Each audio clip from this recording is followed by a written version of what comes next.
Welcome to Postcards, a brief look at people, places, the arts and curiosities from around the world.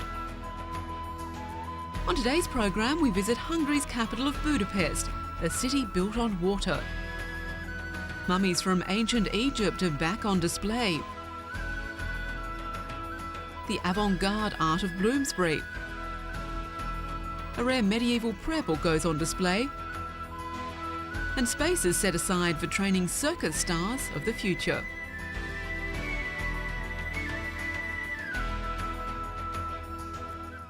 But first up, London's skyline has a new look. The Millennium Wheel, or the London Eye as it's formerly known, finally reached its upright position on the south bank of the River Thames. The giant observation wheel, 450 feet tall, dwarfs other London landmarks and has become a talking point in the capital.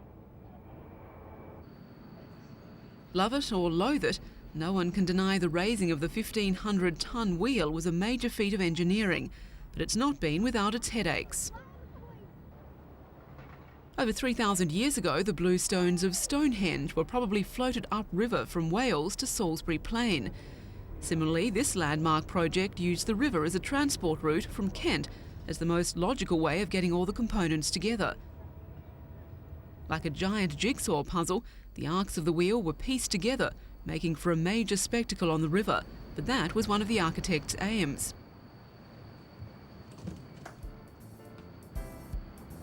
Architect David Mark said that as London doesn't have an Eiffel Tower or a World Trade Centre, putting the wheel here will give a magnificent viewing platform from which visitors can see the city as they've never seen it before.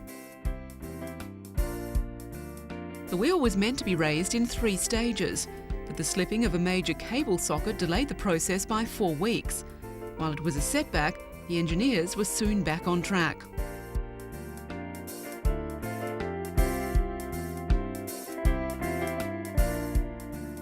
The next major step will be to float up the 32 air-conditioned viewing capsules to be attached to the structure.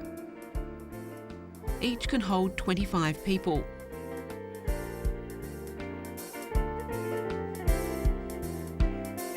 The completed wheel will rotate continuously. The view promises to delight. Designers say that on a clear day, it will be possible to see 25 miles to the horizon and take in 7 countries.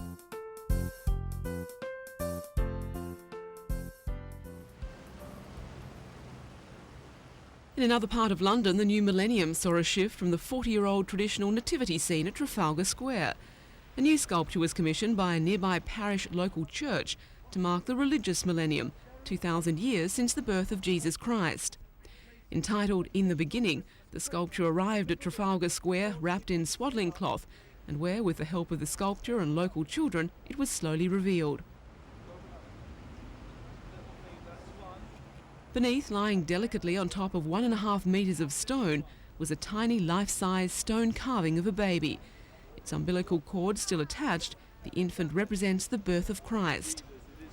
The stone carving, the work of Mike Chapman, was commissioned by St Martin in the Fields Church to create an image that was simple yet powerful. Chapman said a real baby, naked and ordinary, accentuating the tininess and frailty of a newborn, was the best way to symbolise the event. During 1999, 107-year-olds were asked what the millennium was all about. Only one said Jesus. The church felt the image of baby Jesus was one way of recounting the tale of how Jesus came to earth as a baby in Bethlehem.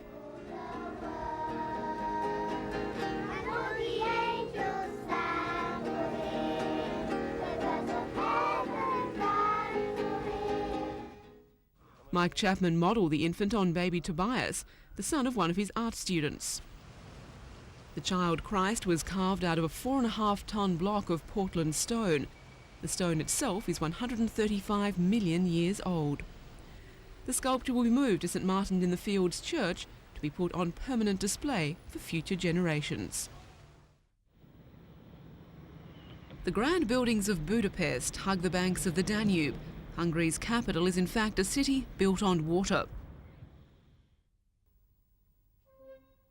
It looks like an imperial palace, but these are the Széchenyi baths, just one of over 20 mineral water baths around the city, where locals and visitors alike can come and soothe away their aches and pains, or just relax with friends in the naturally warmed spa water. It's a centuries-old tradition.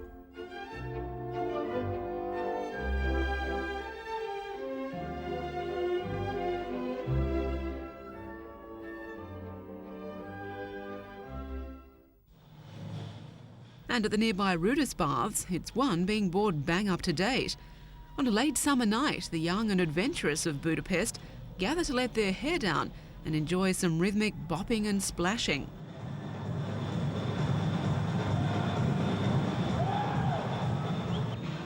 The Roman-style bath took on a psychedelic air as British disc jockeys played a variety of ambient and up-tempo pop music for this aquatic nightclub.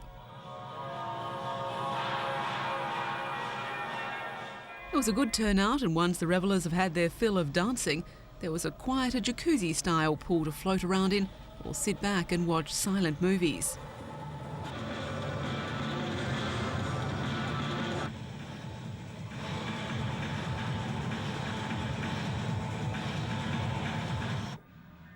Very clean and probably a bit wrinkled, the disco bathers emerged in the early hours of Sunday morning, tired but seemingly keen for more.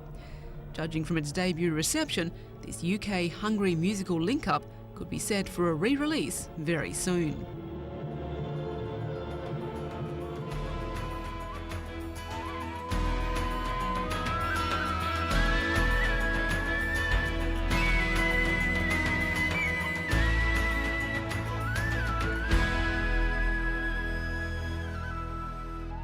An epitaph to an ancient civilization. After thousands of years and on the other side of the world, the mysterious culture of ancient Egypt continues to intoxicate and intrigue. This mummy case of the priestess Henetmate is the pride of the new Roxy Walker Galleries of Egyptian funerary archaeology. After 6 months in storage, the most popular exhibits, the mummies, are back. The display replaces the old mummy gallery, which hadn't changed in over a century. The major overhaul, which incorporates the embalmed, coffins, funerary statuettes, amulets and books of the dead, also reflects the current state of research on what is a perennially fascinating subject.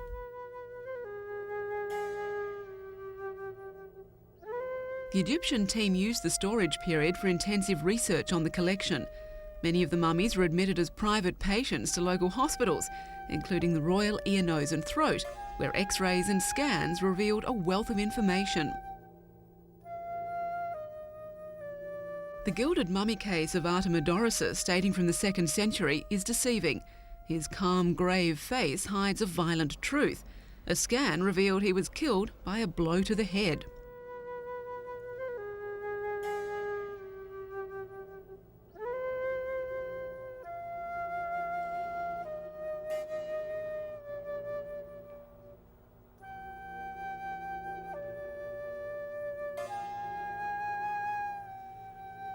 The findings also revealed the pharaoh suffered from arthritis, and the combination of coarse stone-ground grain in the diet and blown sand meant most people who reached middle age had teeth worn down to the stumps.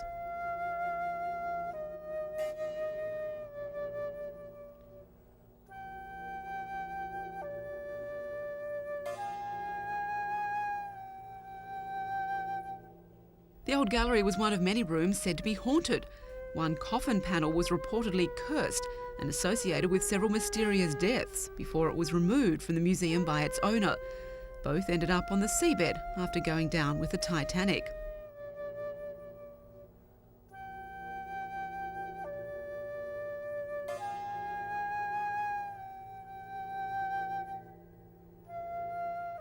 Many of the artefacts in the exhibition had been in storage for years. Some were requiring repairs, others were merely in need of a good clean. This is where the museum's conservation department comes into its own. These mummified animals, a baboon and crocodile, were offerings to the gods Hapi and Sobe. Since the museum's foundation in 1753, conservation has been an integral component. In 1975, the museum administrators decided to create a separate department, drawing together the conservators from the various antiquity departments and the conservator scientists from the research laboratories. Over 8,000 items are repaired each year, with pieces arriving daily from archaeological digs across the country.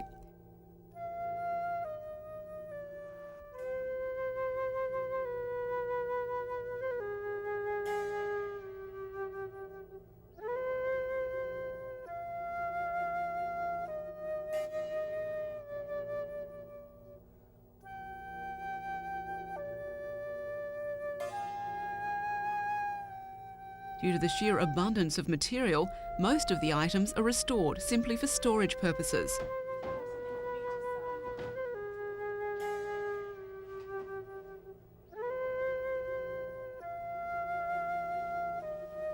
These Roman bowls, found in Farnham in Surrey and dating from between the 1st and 4th centuries, are typical items. Many of the items are a microcosm of historical restoration techniques.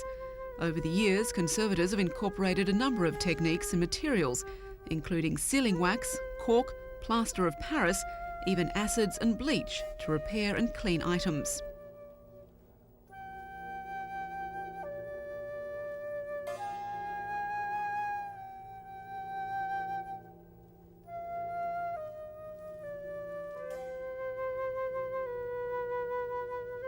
The painstaking work requires a special kind of person. This wall drawing, taken from the ruins at Pompeii in Italy, is flaking. The restoration work will take up to 5 weeks to complete. Restorers need infinite patience, skill with their hands, and a very good sense of colour.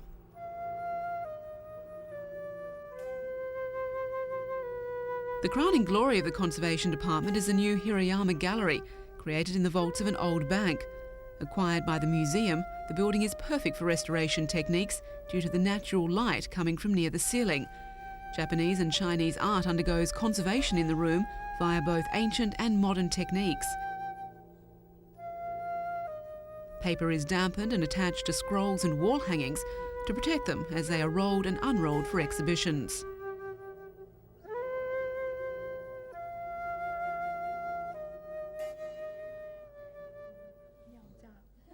However, the museum's new additions do not draw attention away from the older sections, such as the drawing and reading room, which underwent a major refurbishment in 1998.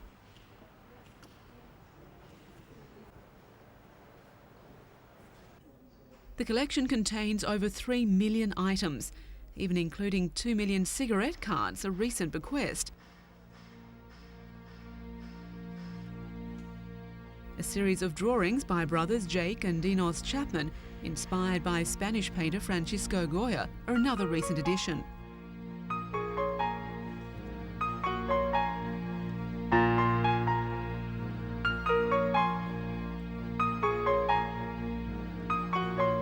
However, its undoubted highlight is the collection of art masters. Works by Rembrandt, Picasso, Dürer and Van Gogh are the most widely viewed drawings in the museum.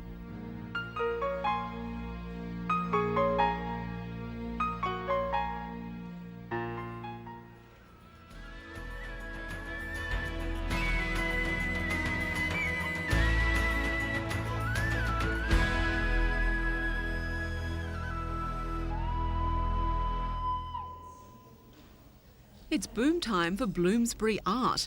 This is the first major group exhibition by the Bloomsbury painters ever to be held. Much has been written about the artists, writers and intellectuals associated with this tiny area.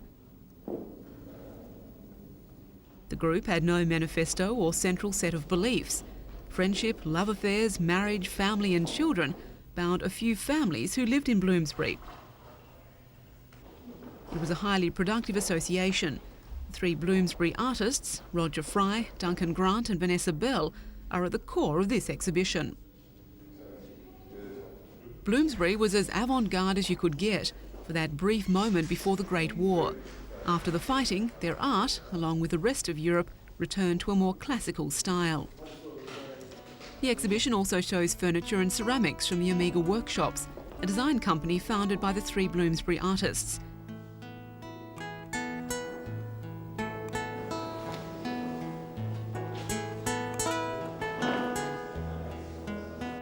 The pottery, based on French peasant pottery, and the furniture still look modern today.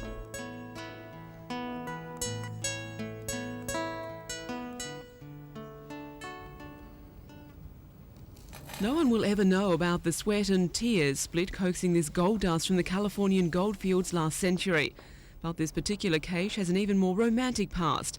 It has graced the floor of the Atlantic Ocean for 130 years, a sunken treasure from the ill-fated SS Central America. A hurricane overwhelmed the vessel as it steamed to New York from San Francisco. With the loss of 425 passengers, it was America's worst peacetime disaster at sea. Its rich cargo of gold dust, nuggets, coins and ingots was intended to bail out the banks of New York, which were reeling from a rush following the failure of the Ohio Life Insurance and Trust Company. In the month prior to the ship's sinking, the banks had paid out over a third of their gold.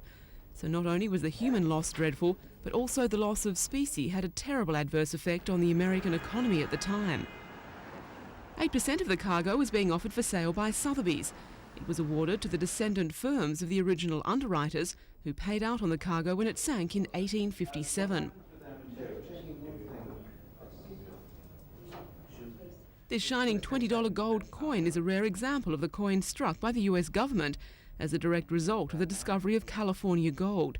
It was the largest and a standard at the time. The coins were packaged brand new at the mint in wooden boxes and were being shipped across to New York when the ship went down in 1857. Over the course of 130 years, the Central America lay 1.5 miles beneath the Atlantic's waves. The wood rotted away, and when the coins were discovered, they were still standing in their original stacks, accounting for their absolutely pristine condition, as good as the day they were made. The appearance at auction of these gold bars is unprecedented. Made from melted down gold dust and nuggets brought in by prospectors and purchasers, the ingots were assayed and stamped with their weight and value for shipment. Few people have ever seen them, as their lifespan was only a couple of months in ingot form. With its mint-condition artefacts from a momentous period in American history, the cargo is the single most important treasure ever to come to auction. Its estimated total value exceeds $16 million US. Elsewhere at Sotheby's, experts were thrilled at another recent discovery, one of the rarest medieval manuscripts in existence. Medieval prayer books, known as Books of Hours, are relatively commonplace, but the emergence of an illuminated manuscript made for one of the greatest royal art patrons of the Middle Ages amazed Sotheby's specialist Christopher Hamill. The book was probably made for the most prominent of all medieval book collectors, the Duc de Berry, brother and then uncle of the King of France. Its 213 leaves contain 19 illuminated borders and 16 full-page miniatures, created by one of the great manuscript artists of the early 15th century, whose work is all too rare.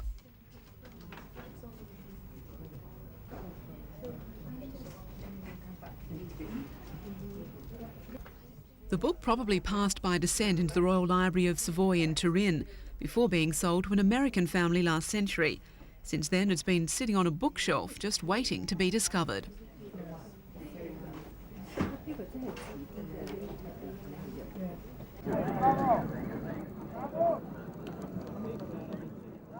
A total solar eclipse, 2 minutes of breathtaking beauty.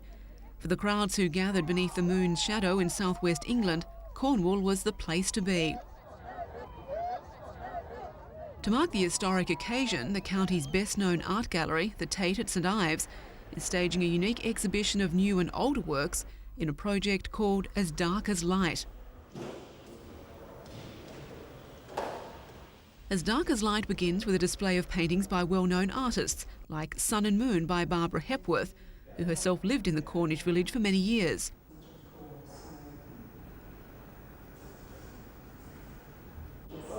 And Turner's Sunrise with Boat Between Two Headlands. Japanese artist Yuko Shiraishi is one of several contemporary artists marking the eclipse with new work. A series of three-dimensional canvases emerge from the gallery's curved wall, protruding in a diminishing sequence of size and depth.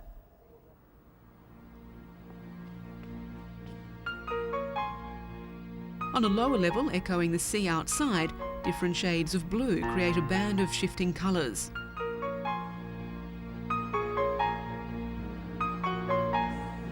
The contrast between dark and light is explored in two installations by Georgian artist Gia Edzveradze. A chessboard of rotting carrots and text combined with disturbing video installations represent decay and struggle.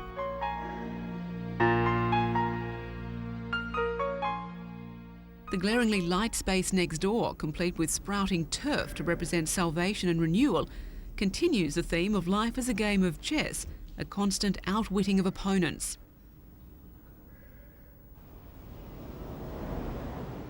And on the roof of the gallery, local artist Tamsin Pender has used the sun, sky and sea as a backdrop to an installation made from the twine and rope, the materials of sailing and fishing. Here the line of totality is a dark piece of thread drawn rapidly across the face of the earth, the crowning glory of an exhibition marking Cornwall's role in one of nature's most spectacular events.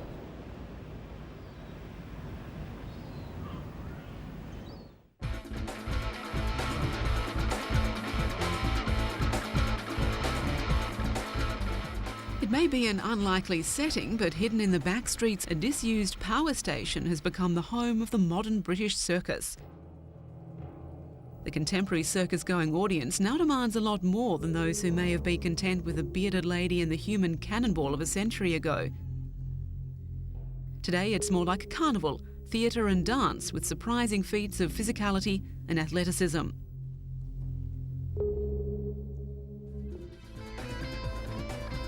Circus Space is the training ground of the future generation of circus stars. It's housed in the generating and the combustion chambers of this 102-year-old Shoreditch electricity station. It's being called the powerhouse of Britain's contemporary circus, providing a full range of educational facilities, along with practice and rehearsal time for performers and companies. Circus Space has taken the performance genre into the higher education sector, giving it a status which has already been fought for by dance, drama and the media.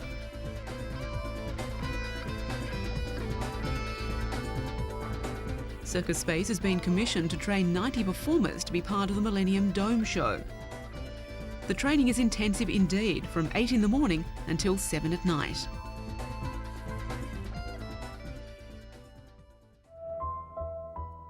The haunting face of Anthony Perkins, star of Psycho, one of Alfred Hitchcock's most frightening masterpieces. The 1950s film remains as popular with audiences today as it did more than 40 years ago, a testament to the undisputed genius of the thriller genre.